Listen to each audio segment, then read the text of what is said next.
Cuanto más intentas no ser envidioso, más envidioso te vuelves. ¿Lo has sentido? Ese pinchazo frío y oscuro que te atraviesa el estómago cuando un amigo publica el ascenso que tú merecías o cuando el colega del gimnasio consigue ese físico por el que tú has sudado en vano. Es la envidia. Nos enseñaron a verla como un pecado capital, un signo de mezquindad, una debilidad moral que debemos reprimir con todas nuestras fuerzas. Pasas tu vida luchando contra ella, forzándote a alegrarte por el éxito ajeno, creyendo que la única solución es esforzarte más para superar al otro o simplemente dejar de ser así. ¿Y si te dijera que esa lucha es la trampa? ¿Y si el sentimiento de envidia no es un error de tu carácter, sino el mecanismo de supervivencia más fundamental de tu identidad? Es una revelación que detiene el aliento. Porque tu cerebro necesita a alguien que sea mejor, o peor, o diferente, para poder responder a la pregunta más importante que te haces cada mañana: ¿quién soy yo realmente? El verdadero enemigo no es el éxito de tu amigo, es la parte de tu mente que necesita usar ese éxito como un espejo. Hoy vamos a desmantelar esta mentira. Vamos a ver cómo tu identidad está programada para nacer de la comparación y, lo que es más importante, cómo puedes apagar ese programa por completo.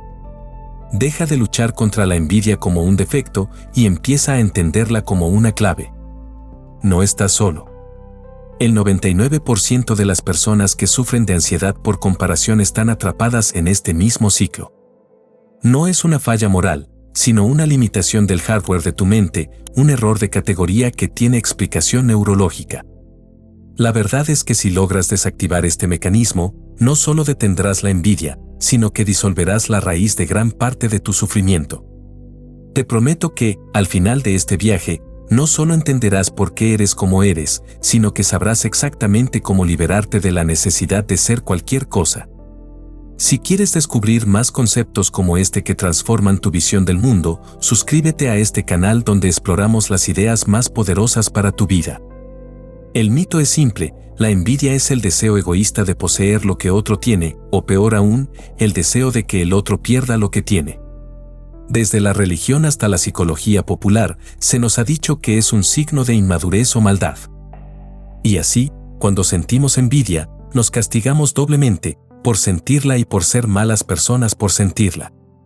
Imagina esta escena por un momento: estás en casa, viendo una entrevista a alguien de tu misma edad que ha lanzado una empresa con éxito millonario. Sientes esa punzada. Tu reacción inmediata es rechazarla: no, me alegro por él, yo también puedo hacerlo. Pero en el fondo, hay una voz, un juicio automático que dice: él lo tiene, yo no. Por lo tanto, él es mejor, yo soy un fracaso. Aquí viene lo realmente interesante. Este juicio automático que te castiga no es un accidente. Es el motor principal en la construcción de tu identidad. La envidia no es el problema, la envidia es el síntoma de una mente que necesita diferenciarse para existir. El mito de la envidia moral te obliga a usar tu energía intentando cambiar el sentimiento, cuando deberías usarla intentando desactivar el mecanismo de la autoimagen. Fíjate en cómo esto funciona en la realidad. En las redes sociales, la envidia no se siente por el vecino, sino por la versión editada y perfecta del vecino. Esto nos lleva a creer que nuestro yo es una versión incompleta de lo que deberíamos ser. La neurociencia ha demostrado algo asombroso, especialmente con las investigaciones sobre pacientes con cerebro dividido. El hemisferio izquierdo, al que llamamos el intérprete, es el encargado de crear narrativas coherentes a partir de la información que recibe. Su trabajo es contar la historia del yo. Y como toda historia, necesita personajes, escenarios y, crucialmente, contrastes. La envidia y el juicio son las herramientas de contraste más eficaces que tiene el intérprete para definirte. Para que tú seas percibido como gracioso, el intérprete necesita a alguien que sea aburrido. Para que te sientas trabajador, necesita a alguien que sea un vago. El concepto explorado es claro: el self es definido por la diferencia. Yo versus no yo. ¿Sabes lo que más me fascina de esto? Que el intérprete no se contenta con la diferencia, sino que busca la diferencia cargada de valor. Para crear una autoimagen fuerte y positiva, el intérprete intenta asignarse la cualidad deseada y proyectar la cualidad negativa en el otro. Esto es lo que ves en la política o en las disputas familiares. Yo soy moral, tú eres corrupto. Yo soy la víctima, tú eres el victimario. La envidia es solo una manifestación de este mecanismo de polarización. Es la forma en que el intérprete señala una cualidad externa, el éxito ajeno, y la utiliza para crear una categoría interna, la carencia propia, con el fin de justificar la necesidad de una futura acción. Yo debo esforzarme para alcanzar eso. Es un ciclo de sufrimiento constante. Si no entendemos este rol del intérprete, seguiremos luchando contra la moralidad de la envidia, en lugar de desactivar su origen neurológico. El siguiente paso es comprender cómo este intérprete se alimenta de la dualidad. El trabajo principal del intérprete, ese narrador incansable en tu cerebro izquierdo, no es encontrar la verdad, sino encontrar la coherencia. Necesita una historia lógica sobre quién eres y por qué haces lo que haces. Para construir una historia, necesita límites.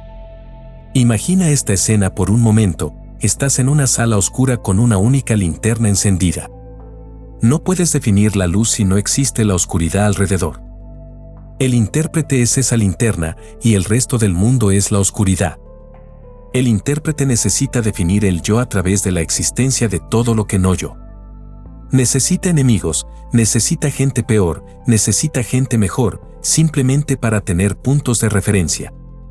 Déjame mostrarte algo asombroso. El concepto de que el self se define por la diferencia es la clave para entender por qué la envidia es inevitable para el yo narrativo. Si yo defino mi identidad como una persona generosa, inmediatamente necesito un contrapunto, la idea del tacaño o el egoísta.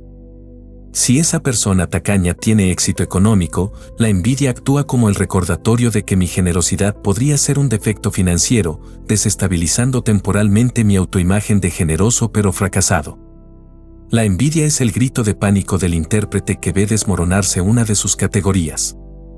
El intérprete, desesperado por mantener la coherencia, proyecta un juicio. Esto se ve en el ejemplo cotidiano de juzgar al famoso que tiene dinero, criticando su ropa o su falta de ética.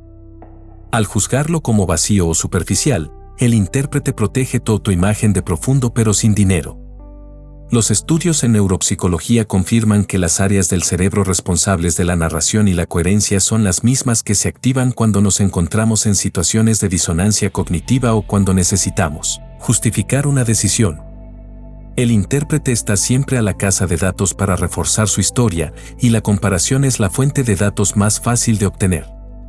Aquí viene lo realmente interesante: el intérprete no solo necesita diferenciar, sino que necesita polarizar. La envidia siempre implica una escala de valor, un ranking. Tu cerebro te obliga a poner a todos en una clasificación, y tu posición en ese ranking es tu autoimagen. Fíjate en cómo esto funciona en la realidad. Si logras un gran avance profesional, el intérprete busca inmediatamente dos cosas: primero, a quien superaste para confirmar tu mérito, y segundo, quien sigue estando por encima de ti para crear el próximo objetivo y evitar la complacencia. La envidia surge en el punto 2, pero el juicio surge en el punto 1. Cuando juzgas a alguien por ser menos que tú, estás usando el mismo mecanismo neurológico, solo que con el signo opuesto. El juicio es la inversión de la envidia, ambos son pilares de la autoimagen dualista. Para un cerebro que funciona con categorías binarias, yo versus no yo, la envidia y el juicio son tan esenciales como el aire para definir los límites. Si eliminas el yin, el yang desaparece. Si eliminas la envidia, ¿qué define tu ambición? Esa es la tensión intelectual que debemos resolver. La transición es clave. Para desmantelar este ciclo, debemos entender la fuente de la dualidad. Hemos establecido que tu intérprete necesita la diferencia y usa la envidia para marcar el punto donde terminas tú y comienza el otro. Pero la verdadera paradoja es que esta dependencia de la diferencia te encarcela. Imagina esta escena por un momento: estás en una carrera, pero tu velocidad no se mide por el cronómetro, sino por la distancia respecto al corredor de al lado. Tu identidad se convierte en una función reactiva. Si el otro frena, tu ego se hincha. Si el otro acelera, tu ego se desinfla. Nunca estás en paz, porque tu valor está siempre fuera de ti. El clímax intelectual está aquí: la ilusión del yo no es que no exista la conciencia, sino que la conciencia que tienes de ser un yo separado es el resultado de la categorización dual. Como el concepto de la dualidad oriental, el yang necesita al yin, tu yo exitoso necesita un no yo fracasado. Y si no lo encuentra en la realidad, lo crea. La envidia es el proceso mental de creación de esta dualidad. Aquí viene lo realmente interesante: si tu cerebro es muy bueno en algo, eres un experto en arte, el intérprete debe crear la categoría opuesta, el ignorante del arte, para que tu autoimagen de experto tenga sentido. Por lo tanto, tu propia identidad positiva te obliga a juzgar negativamente a aquellos que no cumplen ese estándar. La envidia es el precio que pagas por la coherencia del self. Los grandes maestros espirituales entendieron esto hace miles de años. Cuando hablan de anatta, no self, o de la disolución del ego, no están pidiendo que dejes de existir, sino que dejes de definirte por el contraste. No están pidiendo que dejes de ser inteligente o exitoso, están pidiendo que dejes de usar la existencia de alguien menos inteligente o exitoso para validar tu propia existencia. El intérprete se rebela contra esto porque teme a la indefinición. ¿Quién soy yo si no soy el mejor de la sala? La respuesta es aterradora para el ego: eres simplemente la conciencia que observa la sala, libre de la necesidad de categorizar. Fíjate en cómo esto funciona en la realidad. La persona más obsesionada con la envidia es siempre la que tiene la identidad más frágil. Necesita constantemente ver quién está ganando y quién está perdiendo para saber en qué casilla está. La liberación, por lo tanto, no viene de superar a quien envidias, sino de disolver la necesidad de la categoría que esa persona representa. Es un cambio de paradigma total. Si esta revelación te impacta tanto como a mí, dale like para que más personas descubran esta verdad. Necesitamos que este mensaje de liberación se difunda. La transición de esta sección es vital. Si la envidia es el resultado de la dualidad, el camino a la paz es el monismo, pero ¿cómo se aplica eso a la vida diaria? Necesitamos corregir el error de categoría. El problema principal que causa la envidia se llama el error de categoría. El intérprete funciona como un programa de computadora que solo sabe usar dos valores, cierto o falso, yo o no yo, mejor o peor. El error radica en que el intérprete aplica esta lógica binaria a la vasta, compleja y fluida realidad, que es esencialmente no dual. La envidia surge cuando categorizamos una cualidad, éxito, belleza, talento, como un recurso finito que debe ser distribuido entre el yo y el no yo. Si tu colega tiene 10, a ti solo te quedan 0 o menos. ¿Sabes lo que más me fascina de esto? Que el intérprete confunde la descripción con la identidad. Imagina esta escena por un momento: tu amigo gana una medalla de oro. El intérprete lo traduce a: mi amigo es un ganador y yo soy un perdedor. El error de categoría está en la palabra es. La verdad es que tu amigo hizo una acción que resultó en una medalla, él no es la medalla. Y tú hiciste una acción que resultó en otra cosa, tú no eres ese resultado. Cuando te das cuenta de que la envidia es solo un malentendido gramatical por parte de tu cerebro, su poder se desvanece. Fíjate en cómo esto funciona en la realidad. La obsesión por el título profesional, por el estatus social, es un intento de convertir una categoría fluida y temporal, soy director de marketing, en una identidad sólida e inamovible, soy un director de marketing de éxito, por lo tanto, valioso. La envidia hacia quien tiene un título mejor o más estatus es el miedo del intérprete a perder su ancla de definición. Déjame mostrarte algo asombroso: el intérprete te miente constantemente al presentarte la vida como una suma cero. En la realidad, si tu amigo es talentoso, eso no te resta talento. Su riqueza no te hace pobre. El éxito es un océano, no una piscina. Tu envidia te está forzando a verlo como una piscina que él vació antes de que llegaras tú. Aquí viene lo realmente interesante: la aplicación práctica para detener la envidia es doble. Primero, interrumpir el proceso de categorización tan pronto como el intérprete comience a diferenciar. El momento en que sientas la punzada de la envidia, reformula la frase: mi cerebro me está diciendo que él es tal cualidad y yo no soy tal cualidad. El segundo paso es la de identificación. Si la envidia es una herramienta del self, la forma de desactivarla es dejar de usar esa herramienta para definir tu valor. Este descubrimiento puede transformar completamente tu perspectiva. Por eso creé un material gratuito y completo para que explores este tema a fondo, incluyendo ejercicios de identificación. Encuéntralo en el enlace de la descripción. La clave es dejar de buscar tu definición en el espejo de los demás. La envidia es un GPS defectuoso que solo sabe señalar la ubicación de otra persona. Ahora vamos a ver cómo se ve la vida cuando dejas de usar ese GPS. Llegamos al punto final de esta desmitificación. Si la envidia es el combustible de un ego que se define por la diferencia, la solución no es la represión moral, sino la disolución de la dualidad. Esto no es metafísica, es neuropsicología aplicada. Es el camino hacia el no-self del que hablan las tradiciones orientales, ahora validado por la ciencia del cerebro. Imagina esta escena por un momento, piensa en un atleta en estado de flow. En ese momento, no está pensando en el competidor de al lado. No está pensando, yo soy el mejor o soy el peor. El intérprete se calla, el narrador se apaga. Solo queda el acto puro, no dual.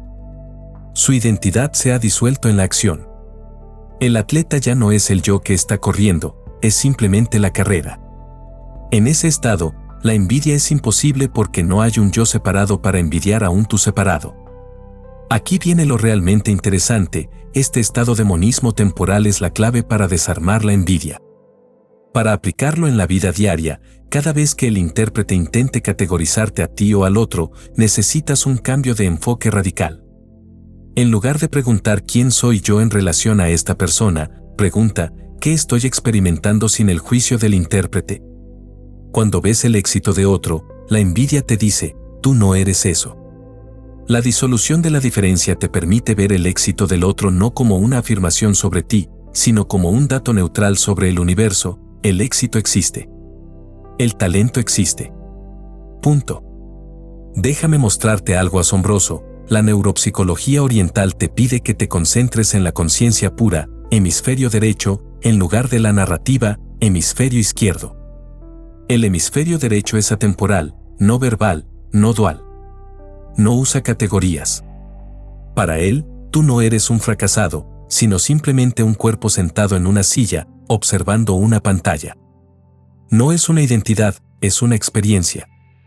Cuando logras habitar esta perspectiva, la envidia se vuelve irrelevante, porque el objeto de la envidia, la categoría, y el sujeto, la autoimagen que envidia, se vuelven un mismo constructo lingüístico. Al dejar de definirse, el ego deja de luchar. Fíjate en cómo esto funciona en la realidad. El maestro Zen no es mejor que el discípulo, simplemente ha practicado la disolución de la diferencia durante más tiempo. El discípulo se define como aspirante a maestro, diferencia, el maestro simplemente es ausencia de diferencia. El camino para detener la envidia es simple, aunque no es fácil, deja de usar tu vida como una herramienta para probar quién eres. No te esfuerces en ser único, deja de intentar no ser envidioso. Simplemente, sé. Observa el mecanismo de la envidia, dale un nombre, ahí está el intérprete creando mi autoimagen por contraste, y luego déjalo pasar, sin reprimirlo ni actuar sobre él. El intérprete no se disuelve por la fuerza, se disuelve por la falta de atención. Tu paz comienza cuando el éxito del otro no tiene absolutamente nada que decir sobre ti. Ahora ves la envidia de manera completamente diferente. Has descubierto que el sentimiento que tanto te avergonzaba no es un fallo moral, sino la manifestación de un error de hardware del cerebro izquierdo, el intérprete que crea el yo a través de la diferencia.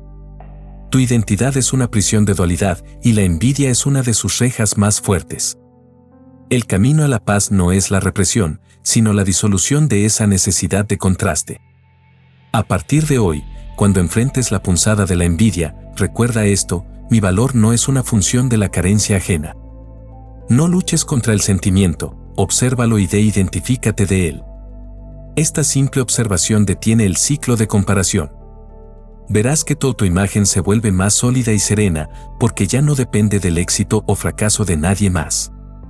Este canal existe para descubrir juntos las ideas que transforman vidas, revelando verdades profundas que desarman la narrativa superficial. Si la envidia es el precio de la autoimagen, la paz es el regalo de la indefinición. Suscríbete para el próximo video donde exploraremos la gran paradoja del miedo, el intérprete, Tu voz interior es un mentiroso profesional. Nos vemos allí.